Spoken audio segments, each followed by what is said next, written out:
परिवार को कैसे बचाया जाए, ये शिव महापुराण सिखाता है।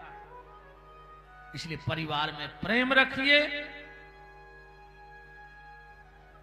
कई बार लोग कहते हैं कि महाराज जी अब आप तो कहते हो प्रेम रखो, पर हमारा भैया तो उल्टा है, हमारी बहू उल्टी है, हमारी सास उल्टी है, अब कैसे प्रेम रखें?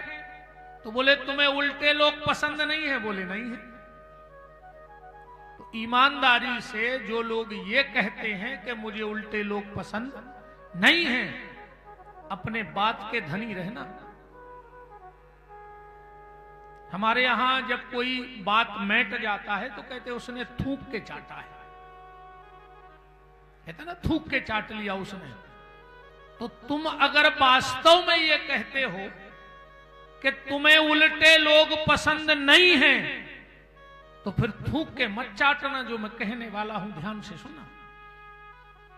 अगर तुम्हें उल्टे से नफरत है तो सबसे पहला ये हाथ काट के फेंक दो। ये कौन सा हाथ है? उल्टा हाथ है कि नहीं? उल्टा ही बोलते इसको। तो जब 24 घंटे शरीर में एक उल्टा हाथ चल सकता है, तो इतने बड़े परिवार में एक उल्टा व्यक्ति नहीं चल सकता। ये विचार करना। अच्छा, कभी कभी ये आंख भी कौन सी है? उल्टी। कभी कभी ये फड़कती है, कभी कभी हाथ फड़कता है। तो आंख फड़कती है, हाथ फड़कता है, तो क्या उसे काट के फेंक देते हो कि तू फड़का क्यों? हम तो जब जाने, जब चाकू उठाओ आंख निकाल के फेंको, तेरी मजाल कैसे हो गई कि तू फड़क गई? कभी कभी आंख फड़क जाती है, कभी कभी हाथ फड़क जाता है। ऐसे कभी कभी परिवार में कोई व्यक्ति भी भड़क जाता है तो उसे निकाल के थोड़ी फेंका जाता है। बोलो। इसलिए जब एक उल्टा हाथ, देखो परिवार में हर व्यक्ति की अहमियत होती है। मैं एक बार नागपुर से सागर जा रहा था, एक बस में लिखा था,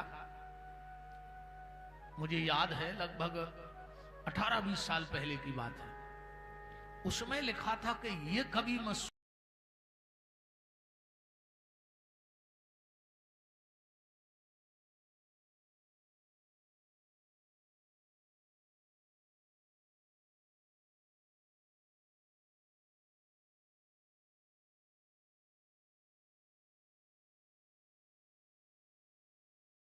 रहा है, ये सोचो ना जाने किसके भाग्य से हम कमा रहे हैं, ना जाने मेरे परिवार में ऐसा कौन सा भाग्यवान है कि जिसका भाग्य मेरे साथ जुड़ा है। सबकी अहमियत होती है। एक दिन इन पांचों में झगड़ा हो गया। ये परिवार है। इसने कहा मैं बड़े, इसने कहा मैं बड़ा, मैं बड़ा, मैं बड़ा, मैं बड़ा। पांचों में खूब झगड़ा हुआ। इसने कहा मैं सबसे बड़ा। क्यों? बोले नोट गिनने हो तो मैं, बगैर अंगूठे के गड्डी गिनी जा सकती है। किसी को घर की संपत्ति बचानी हो, कुछ ना देना हो तो मैं, ठेंगा ले लो, मैं ही संपत्ति बचाने सबसे आगे आता हूं। ये अपनी तारीफ कर रहा था। इसने कहा चुप। बोले क्यों? बोले तू इसलिए बड़ा कि तेरे बगल में मैं खड़ा। तू इसलिए बड़ा कि तेरे बगल में मैं खड़ा। इतने में ये खड़ी हो गई। बोले प्रत्यक्ष को प्रमाण की क्या जरूरत, किसी से भी पूछ लो कौन बड़ा है। इसने कहा चुप रहो, अब हम बोलेंगे। बोले क्या? बोले मैं बड़ा। बोले क्यों? बोले भगवान को टीका लगाओ मैं, गुरुजनों को तिलक लगाओ मैं, और गृहस्थी बसाओ तो मैं। वो क्या होता वो यूनिवर्सिटी, क्या कुछ सगाई, वो हमसे नहीं बनेगा कहते हुए, नहीं कहते बनेगा। तो आप समझ गए। बस मुझे तो आपको समझाना है। हम तो पहले शब्द भले नहीं, पर देखो हम हैं सागर वाले, बुंदेलखंडी आदमी है। और हम लोग अपनी भाषा छोड़ते नहीं है। हमारे सागर में कलकत्ता का व्यक्ति गया, मान के चलो गुप्ता जी गए गए थे ये दोनों जन, तो एक हम जैसा मिल गया कोई बगैर पढ़ा लिखा, तो उसने क्यों भैया ये सागर है, उसने कहा हाउ। हाउ माने होता हमारे यहां हाँ, हाउ माने हाँ। अब वो बेचारा कलकत्ता वाला क्या जाने कि हाउ माने हाँ, तो उसने कहा नहीं नहीं भैया क्या यही सागर है, वो बोला हाउ। अरे नहीं नहीं भैया इस जिले का नाम सागर है, बोले हाउ। उसने समझा ये पागल है, हाउ हाउ के अलावा कुछ जानता ही नहीं। इतने में हमारे सागर का एक पढ़ा लिखा बुंदेलखंडी टाई वाई लगाए कार से निकला, तो कलकत्ते वाले ने सोचा कि ये पढ़ा लिखा लग रहा है, बोले एक्सक्यूज मी मिस्टर, बोले हाँ इस प्लेस का नाम क्या सागर है, बोला हाँ। उसने कहा लगता तुम ही पढ़े लिखे हो पूरे सागर में, बोले हाउ। क्योंकि वो नहीं छूटता है। तो सगाई होती है तो अंगूठी इसी उंगली में। अब ये चारों अपनी अपनी तारीफ कर रही हैं, ये बेचारा अभी छोटा है सबसे। चारों ने कहा तुम भी बोलो, इसने कहा हम बोलेंगे तो सबका मुंह बंद हो जाएगा। बोले क्यों, बोले पैसे गिनने में तू बड़ा, इसके बगल में खड़ा तू सबसे बड़ा, तू पूजा में, और बोले तू, बोले जब भगवान के हाथ जोड़ो तो सबसे आगे मैं खड़ा। ये उंगली होती ना सबसे आगे। पर इन 5 की कीमत नहीं है, इन 5 की कीमत जब है जब मुट्ठी रहे। एक कहावत है बंद मुट्ठी लाख की, अब खुल गई तो खाक की। जानते हो ये कहावत कहां से बनी है किसी को पता? कहां से कहने लगे लोग कि बंद मुट्ठी लाख की तो खुल गई तो खाक की। ऐसे बन गई, जल्दी सुन लो, अब मुंह में आ गया है। तो एक राजा गया मंदिर पूजा करने, पुजारी जी को 2-3 दिन पहले पता लग गया कि राजा आया है, पूजा करने आ रहा है। तो पुजारी जी ने पूरा मंदिर धुलवाया, फूल वूल लगवाए कि राजा आ रहा है, 10-20 हजार रुपया तो दक्षिणा चढ़ाएगा। उसने 5-10 किलो मीठा भी बुलवा लिया कि बंटवाएंगे राजा के सम्मान में, राजा बहुत दान दे के जाएगा। और राजा ने पूरी पूजा की और आखिरी में एक सिक्का भगवान के हाथ रख दिया। पुजारी ने कहा बताओ यार 5,000 तो खर्च ही कर बैठे हम, और ये राजा 1 रुपया चढ़ा के चला गया। जैसे ही राजा निकला, पुजारी ने वो सिक्का उठाया, मुट्ठी बंद की और मंदिर के बाहर आ गया। बोले आज राजा ने जो मंदिर में चढ़ाया है उसकी नीलामी होगी। अब सबने सोचा यार राजा मुट्ठी में बन गया तो पैसा तो होगा नहीं, लगता एक आध मोती चढ़ा गया 10-20 हजार का। बगल में सिपाही लगा था, उसने कहा 11,000 में मैंने खरीदी। दूसरे को पता लगा, बोले मैंने 21,000 में। मंत्री ने सोचा यार कल बाहर के जौहरी आए थे और राजा ने बहुत हीरे खरीदे हैं, लगता है एक आध भगवान को चढ़ा गया। मंत्री बोला मैंने 51,000 में खरीदी ये मुट्ठी। ये बात पहुंची राजा के। राजा ने सोचा अगर मुट्ठी खुल गई तो हमारी तो पूरे राज्य में बदनामी हो जाएगी। राजा रात में गया, 1 लाख रुपया ले गया। बोले पुजारी ये रख लो, बस मुट्ठी को मत खोलना। बंद मुट्ठी लाख की, खुल गई तो खाक की। बात चल रही है परिवार की। यह हाथ उल्टा है, जब एक उल्टा हाथ तुम्हारे शरीर में है तो एक उल्टा व्यक्ति समाज में भी और परिवार में भी चल सकता है। पर एक बात और ध्यान से सुन लो, बड़ी से बड़ी पार्टी हो, बड़े से बड़ी समाज हो, बड़े से बड़ा परिवार हो, वो कान भरने वालों से टूट जाता है।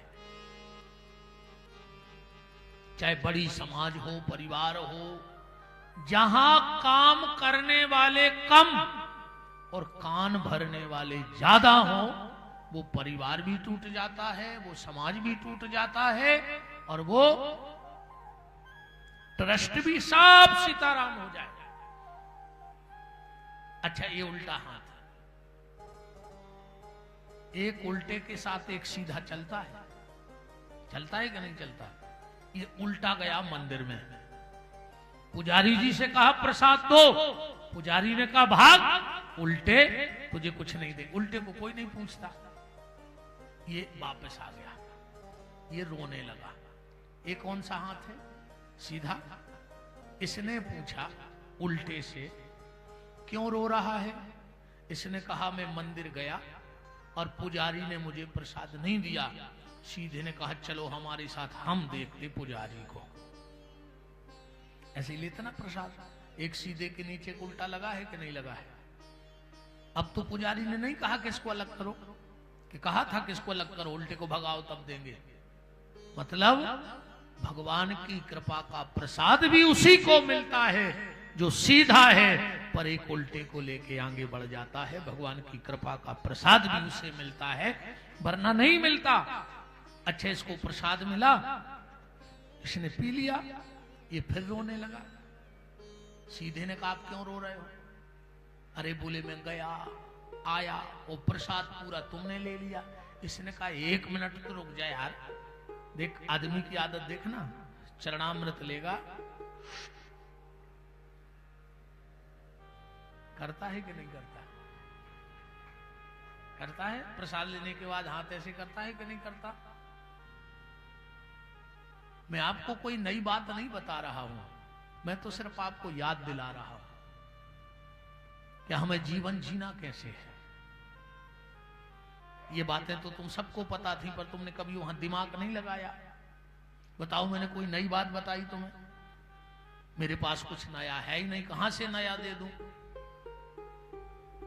पर अपने परिवार को संभालना, यही शिव महापुराण की कथा का सिद्धांत है। आज मैं सिर्फ 2 बातों पे आपसे चर्चा कर रहा हूं। शिव महापुराण का पूरा फल कहां जाके बैठता है?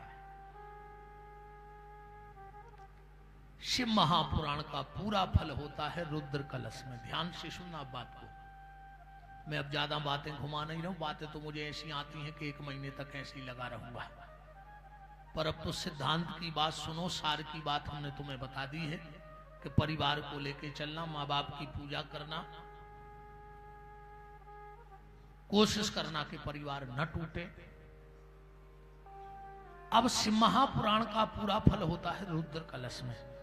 रुद्र कलश ये रखा है और वो रखे हैं। कलश को आप साधारण मत समझना। दुनिया की कोई पूजा पाठ हो, जीने से लेके मरने तक, पर कलश तो होगा। यहां तक कि हमारे यहां एक नियम है, जैसे कोई छोटा सा घर में भंडारा हो, परिवार का भी हो, 10-20 लोगों का हो, तो जब माताएं कड़ाही चढ़ाएंगी तो वहां कुछ करें चाहे ना करें, पर एक कलश भर के जरूर रख देती है, रखती हैं। नेतागिरी का कोई कार्यक्रम हो, वहां भगवान हो चाहे ना हो, पर एक कलश मंच पे जरूर जाएगा दीपक जलने के लिए। फला भैया के दीप प्रज्वलित करेंगे। अच्छा, कोई मर जाए तो 13 दिन घर में भगवान नहीं रहते, पर कलश रखा जाता है कि नहीं रखा जाता?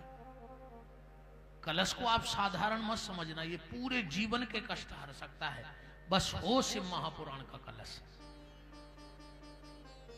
इस कलश को साधारण मत समझना जो आप लोग भर के लाए, ये यहां रखे गए। अब इनका क्या करना है बताओ? अच्छा, क्या करते तुम लोग? कथा तो हर साल कराते हो, क्या करते हो इन कलश का? खाली करके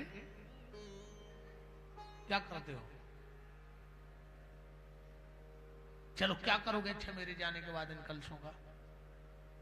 नारियल ज्यादा होगा तो गंगा जी में बहा दोगे या भगवान जी के चढ़ा दोगे, और कलश को सेल्फ पे रख दोगे। यही करोगे ना, या अगले बार काम में आ जाएंगे? ये बहुत महत्वपूर्ण कलश है। आप कभी देखना जब पंडित जी कलश का पूजन कराएं तो मंत्र बोलते हैं कि कलश में कितने देवता हैं। मैं बिल्कुल एक एक शब्द आपको समझ में आएगा, भले मंत्र संस्कृत का है। पंडित जी कहते हाथ जोड़ो, वरुण देवता का ध्यान करो, और मंत्र यहां से प्रारंभ करेंगे। कलशस् मुखे विष्णु, कलश के मुख में कौन है? विष्णु। कलशस् मुखे विष्णु कंठे रुद्रा समाश्रिता, जो गला है ये भगवान शिव है। मूले त्वयि स्थितो ब्रह्मा, मध्य मात गणा स्मृतः, कुक्षौ तु सागरा सर्व्यो, सप्तदीपो वसुंधरा, ऋग्वेदार्थ यजुर्वेदो सामवेदो अथर्वणः, अंगैच सहिता कलसे तू समासता, अत्र गायत्री सावित्री शांति तुष्टि पुष्टि करी, तथा आयांतु देव पूजार्थम दुर्तक्षय कारकः, गंगे च यमुने चैव गोदावरी सरस्वती, नर्मदे सिंधु कावेरी जलेस्मिन् सन्निधिम। जहां कलश स्थापन हो जाए, किसी भी पीठ को ना बना पाओ, अगर जल्दबाजी है तो आप खाली कलश में सबका पूजन कर सकते हैं। और आखिरी में जानती है कलश क्या दे सकता है आप? जब पंडित जी पूरी पूजा के बाद कहेंगे हाथ जोड़ो, वरुण देवता से ध्यान करो, तुम्हें पता नहीं पंडित जी क्या मंगवाते हैं तुमसे उस समय। तत्वा जामी ब्राह्मणा बंदमान सदा यजमानो, फिर आखिरी में पंडित जी कहेंगे सांगाय, माने मेरे परिवार का संग बना रहे, ऐसी कृपा आपकी हो। सांगाय सपरिवाराय सायुधाय, आयुध कहते हैं हथियार को, अस्त्र को। वरुण देवता की अगर कृपा हो जाए तो हमारे पूरे परिवार में कभी आयुध के द्वारा किसी की मृत्यु नहीं होती, जिसको कलश सिद्ध हो जाए। सायुधाय, ना मेरे परिवार की मृत्यु हथियार के द्वारा हो, और न मेरे परिवार के द्वारा किसी को हथियार से क्षति पहुंचे। मान के चलो हमारे घर में कोई न मरा हथियार से, और तुमने किसी को मार डाला तो भी फंस तो जाओगे, तुम्हारा भी परिवार बर्बाद हो जाएगा। सायुधाय सशक्तिकाय, हमको शक्ति प्रदान करो। शक्ति कौन सी? बल हर व्यक्ति के भीतर होना चाहिए, पर कौन सा बल? किसी को सताने का बल नहीं, चरित्र का बल, वचन का बल, विचार का बल। हम लोगों के पास विचार का बल नहीं है। ईमानदारी से बताना, आप लोग जितने लोग यहां बैठे हो, तुम सब सुधर गए हो अभी 5-10 मिनट के लिए। अभी तुम लोग सोच रहे हो कि अब हम भी परिवार से प्रेम करेंगे। सोच लिया कि नहीं सोच ले? ईमानदारी बताना। कब तक? जब तक इस पंडाल में बैठे हो तब तक। और जो लिफ्ट से नीचे गए तो चंडाल के चंडाल हो जाओगे। बुरा लग रहा है? जिन जिन को बुरा लग जाए कल से मत आना। अब तो हम जा रहे हैं, अब बुरा भी लग जाएगा, आओगे ही नहीं कल, और क्या करोगे हमारा? अभी भग नहीं सकते, जो भगेगा हम समझ जाएंगे इसको बुरा लग गया। अब कोई भगेगा भी नहीं। अभी हमारे अंदर सुंदर विचार उठते हैं, पर वो साकार नहीं हो पाते हैं। क्यों? क्योंकि हमारे यहां विचारों का बल हमारे पास नहीं है। अच्छे विचार हर व्यक्ति के भीतर आते हैं, और बुरे विचार भी सबके भीतर आते हैं। ऐसा दुनिया में कोई पैदा नहीं हुआ जो ये कह दे कि मैं सिर्फ अच्छे विचार ही मेरे भीतर आते हैं। हर व्यक्ति के भीतर बुरे विचार भी आते हैं, अच्छे विचार भी आते हैं, पर अगर उसके पास बल है तो साकार होते हैं अच्छे विचार, और बल नहीं है तो बुरे विचार सामने आ जाते हैं। तो बल होना चाहिए, वरुण दे सकता है। सांगाय सपरिवाराय सायुधाय सशक्तिकाय, आयु करता। वरुण देवता की अगर कृपा हो जाए तो अकाल मृत्यु ना हो परिवार में, आयु करता, क्षेम करता, हमारे भीतर क्षमा करने की शक्ति भी कलश देवता की कृपा से होती है।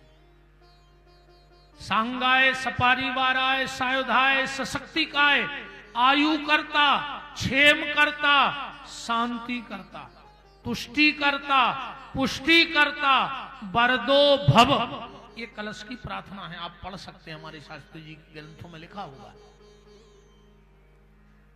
तो इतना महत्वपूर्ण है ये कलश, हमें इसका करना क्या चाहिए।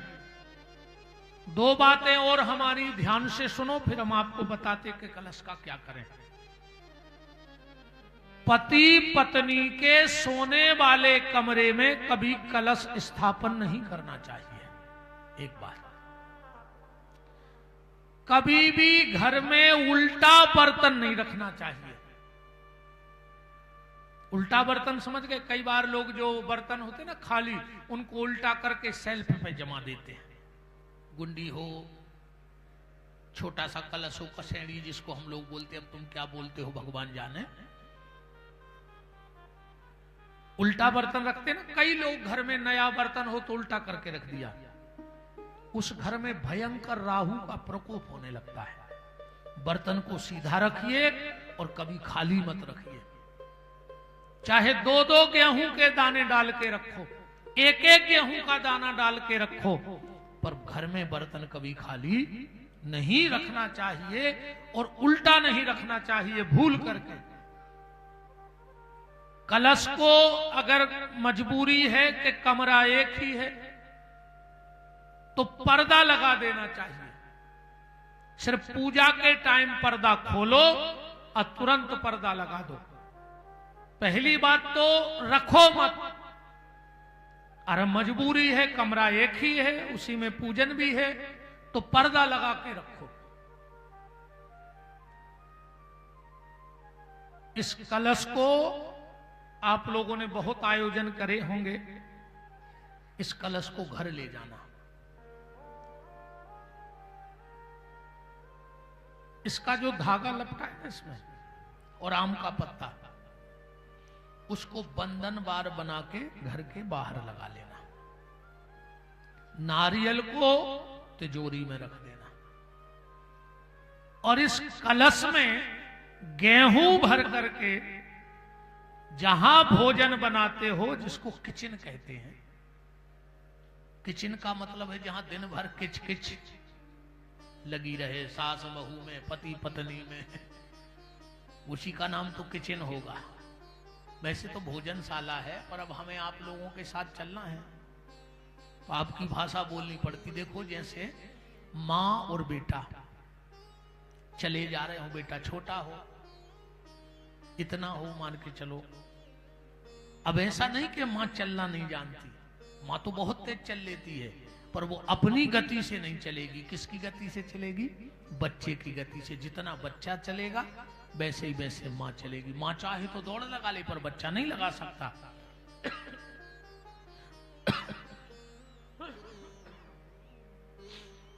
माँ जानती है ये बात, इसलिए मुझे आपके शब्दों में आपको समझाना पड़ता है। किचन, उसमें इस कलश को रखो। जब कभी घर में तुम्हारे फिर कोई मंगल कार्य होवे तो वो गेहूं गौ माता को डाल दो और फिर उस कलश की पूजा करवाओ। फिर जब उसमें रक्षा सूत्र पत्ता बंधे तो पुराना बहा दो गंगा जी में और नया उसका फिर बांध लो। धीरे धीरे ये कलश सिद्ध हो जाएगा। कलश बदलना नहीं चाहिए घर का। कोई भी पूजा पाठ हो, एक कलश रखो, उसी को बार बार पूजो। आपने द्रौपदी की कथा सुनी होगी। दुर्वासा ऋषि जब पहुंचे हैं तो द्रौपदी के पास एक बटलोई थी जिसमें मन मांगा चाहा भोजन निकालती रहती थी। वो द्रौपदी को कलश भगवान शंकर ने दिया था और द्रौपदी ने उस कलश को सिद्ध कर लिया था। कलश यात्रा का मतलब क्या होता है? कभी भी कहीं भी कोई शिव महापुराण भागवत की कलश यात्रा हो, लाख काम छोड़ के जाओ, लाख काम छोड़ के जाओ। क्योंकि जो कलश यात्रा में चलता है, हनुमान जी उसे कष्ट की यात्रा कभी करने नहीं देते, उसकी यात्रा को सुंदर बना देते हैं। कलश यात्रा में जब माताएं सौभाग्य कलश लेके चलती हैं तो एक एक कदम में उनको अश्वमेध यज्ञ का फल मिलता है। एक कदम आपने उठा के रख दिया तो एक अश्वमेध यज्ञ का फल है। इसलिए कभी भी कहीं कलश यात्रा हो जरूर जाया करो। इस अब बहुत ध्यान से मैन बात सुनना, जब आम का पत्ता आप कलश में से निकालोगे तो उसके पत्ते तोड़ोगे तो बीच में एक लकड़ी बचेगी जिसमें पत्ते जुड़े हुए हैं, मैन है वो। उस लकड़ी की पूजा करके हल्दी चंदन चावल से और घर के दक्षिण दिशा में जाकर के उस लकड़ी को हाथ पे रख के अपने पितरों का ध्यान करके और उसी तरफ फेंक देना चाहिए। घर में कैसा भी पितर दोष क्यों ना हो, क्योंकि आम के वृक्ष की उत्पत्ति जानते कहां से है? सुनाया किसी ने कभी? कहां से आया आम का वृक्ष? बताया? ये भागवत की कथाएं हैं। बताया किसी ने? समुद्र मंथन से निकला है आम। 14 रत्न निकले थे और 14 उपरत्न निकले थे, और उन 14 उपरत्नों में एक आम है। आम फलों का राजा है और आम को एक वरदान है। कौन सा? अच्छा मान के चलो, जैसे हम आपको छेने का रसगुल्ला दें अभी और आप मुंह में चबाओ, खा लो, गुटकना नहीं, गटकना नहीं, एक अच्छी धुली प्लेट में आप उसको निकाल दो, फिर के खा सकते हो।